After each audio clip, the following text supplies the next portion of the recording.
Hey guys, what's up? This is Vinnie Stevens here. Welcome to another video for my channel, and welcome to another episode of vinyl reviews. So, in this video, I'm going to be reviewing solo artist, studio album, and one I have been really looking forward to be reviewing because this guy is from Belfast, which I am partly from. He's from my country in the north of Ireland. It's a shame that I'm not actually reviewing this album back home. I wish I was, but unfortunately, when this video is being recorded, I'm still currently in Middlesbrough in England. And also, he is probably one of my all time legend guitarists. Uh, and probably my hero. It is Gary Moore's Run for Cover, as it's such a legendary album. So, enough of me talking, let's get on with the video. So, okay. So, who is Gary Moore? So, his full name is Robert William Gary Moore. He's from, he was a guitar singer songwriter from Belfast in the north of Ireland. His career lasted from 1969 to his death in 2011. During his early years in the late 60s, Moore played in a number of lineup um, local bands in Belfast before moving to Dublin in the Republic of Ireland after being asked to join Irish band Skid Row, not to be confused with Sebastian Bach's American band Skid Row. After being in that band from 1968 to 1971, he had a bit of a short solo career before joining former Irish band Skid Row lead singer Phil Lynnett's band Thin Lizzy, which I have reviewed two of their albums, a studio and live album. You can go back and check them out if you want. He was in the band from 1974 to 77, then again from 1978 to 1979.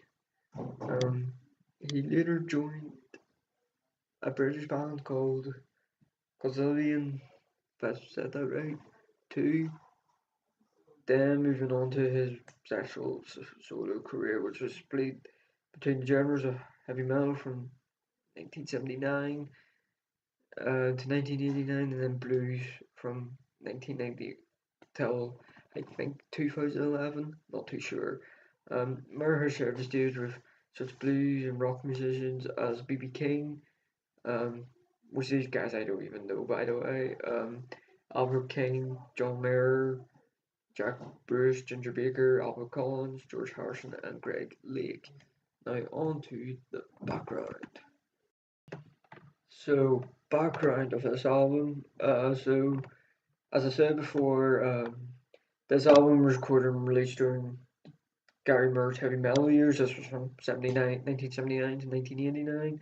Run for Cover is his fifth solo studio album, released in September 1985. I don't know what date, I couldn't find out.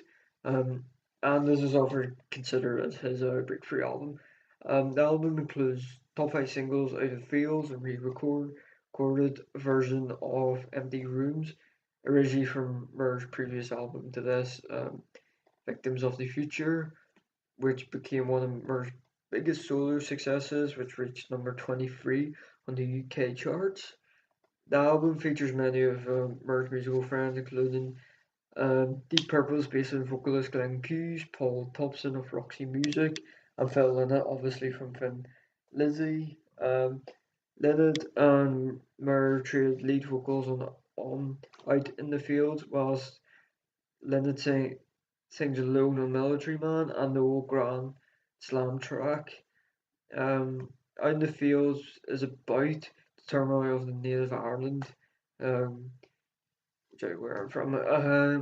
Lynott also provided vocals for re-recording a Thin Lizzy classic "I'm Still in Love with You," on which Moore originally played guitar. The track was intended issued as B-side of Out of the Fields, but included in later remastered versions of the album. Um, I don't think it's actually on this one. No, it's not. Martin continued in his slightly more commercial direction with this album. This album was notably being the final uh, collaboration between him and Phil Lynott, who was from Man and Bassist in Thin Lizzy, who would sadly die the following year, as well as being one of his final albums to feature Lynott.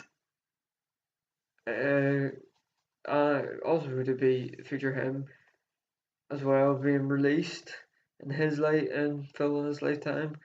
Um, the album's first single, "As It Feels," was a major hit in England and Scandinavia, a major hit in Germany and the Netherlands, and would set the stage for greater commercial success later towards the end of the decade. The ballad "Empty Rooms," which earlier had appeared in the less polished version of "Victims of the Future" album, was a particular fan favourite, and it was the track from this year of his career that Merv later appears to have been most fond of.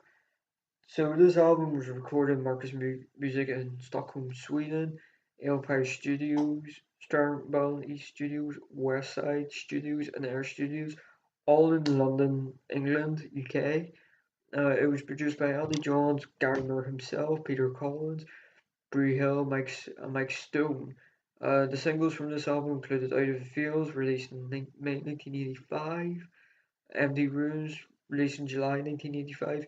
Don't know the dates. Uh, "Run for Cover" in 1985. This was released in South Africa only. And "Listen to Your Heartbeat," also in 1985. Don't know what date. And only in Scandinavian countries. So on to the next part, track listings. Which so track listings. So I'm taking this from obviously the vinyl version. So the first one is "Run for Cover," "Reach for the Sky," "Military Man," and "Empty Rooms" on side one. On side two, it's "Out of the Fields," "Nothing to Lose," "Once in a Lifetime," "All Messed Up," and "Listen to Your Heartbeat." Now on to who was involved with this album.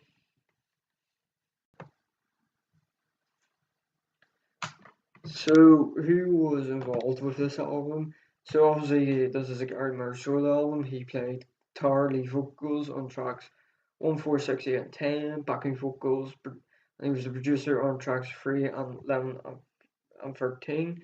Glenn Hughes bass guitar on tracks 1, 2, 6, 7, and 9, and lead vocals on tracks 2, 5, 7, and 9.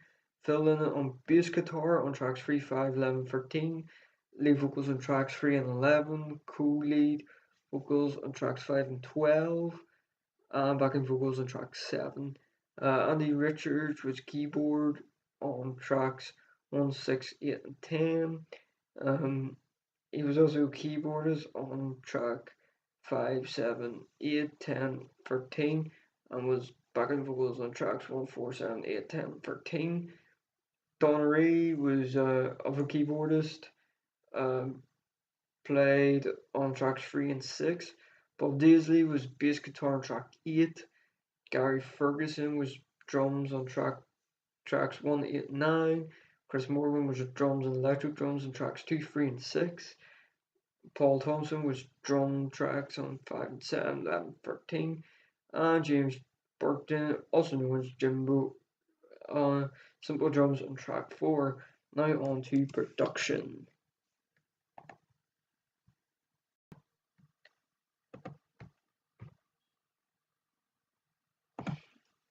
So production. So Andy Jones, he was the producer for tracks 1, 2, and 9. Peter Collins was the producer for tracks 4 and 6. Bree Hill was producer on tracks 5 and 7. Mike Stone was producer on tracks 8 and 10, and mixing on tracks for 1, 2, 7, and 9. Steve Ben, that's saxophone, was an engineer on tracks 3, 5, and 7. James Jimbo Burton was an engineer mixing system on track 4 and 6. Stuart Breed was assistant engineer on tracks 1, 2, 7, 9, and 10. Mark Sanders was another assistant engineer on tracks 8 and 10. And Tony Blatt was engineer and mixing on tracks 11 and 13. Now on to charts.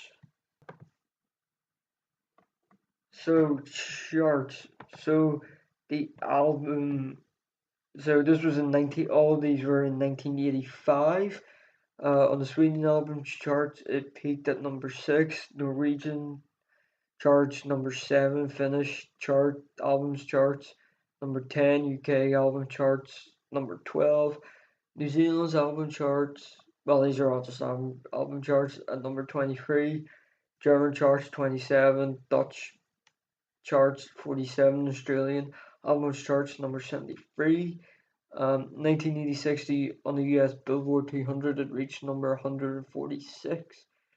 So singles, this was for Out of the Field. In Norwegian singles charts, these are all the singles charts.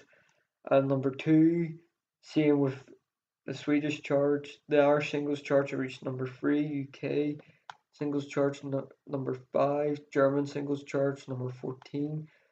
Dutch charts 21, same with New Zealand. Finnish charts 24, and Australian singles chart 62. Empty Rooms, the Irish singles charts went to number 12. UK singles chart 23. New Zealand's chart 48, and Australian's charts number 100. Now on to certificate. So, certification. So in the UK, PPI in 1980, well, over these are in 1985. It reached silver in sales, sold over 60,000. In Sweden, the IFPI it went rated gold, sold over 15,000. Now on to cover.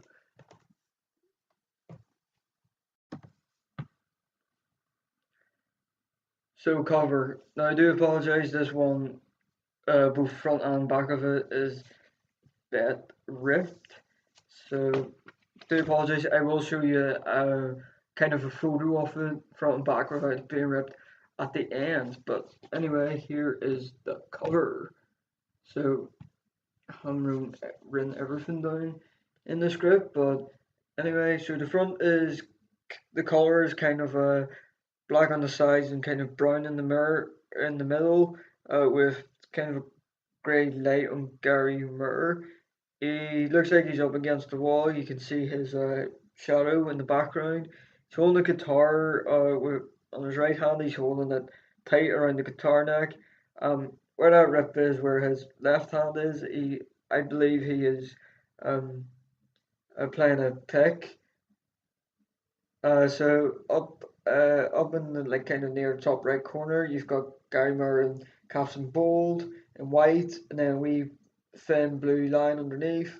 Then kind of in small writing, in caps in white. It's the album's cover. I've also got this sticker on it that never came off. It's basically just saying the two singles on it, Out of the Fields and Empty Rooms. So on the back, it's kind of got the skin. Sorry, it's a bit ripped. It's kind of got the same color scheme. It's got a guitar in the middle. I think it's a Fender Telecaster. I think this is one Gary Moore used on it. And then on the first side, both sides have small writing. The side 1 and side 2 are in blue in caps. Then you've got all the listings in white, track listings, sorry, in bold. Well, not in bold. Kind of in white. So then side cover as well. Oh, that's pretty cool. So it's kind of this one isn't as ripped. So it kind of shows Geimer and kind of shadow, same kind of color scheme the the front as the cover, and then just basically at the back in kind of a brown thing, same kind of letter and stuff format. Just I think he was just involved with the album. Also down the side as well, it's kind of like blue and kind of got the black with very small writing of of the name, who it is, the album, and who's the record producer. I think it's 10 Records. Now on to my review. So my review. So I rate this album an 8 out of 10. I think this album is probably better than what I expected it to be. Like this is the second Gary Moore uh, album I have in my collection. I will eventually review the first one I have later down the line. It's just not in this series. As I said before, this was his breakthrough album. There's a lot of awesome artists from Phil Lynott to Glenn Hughes on this album. I think that's what makes this album so great.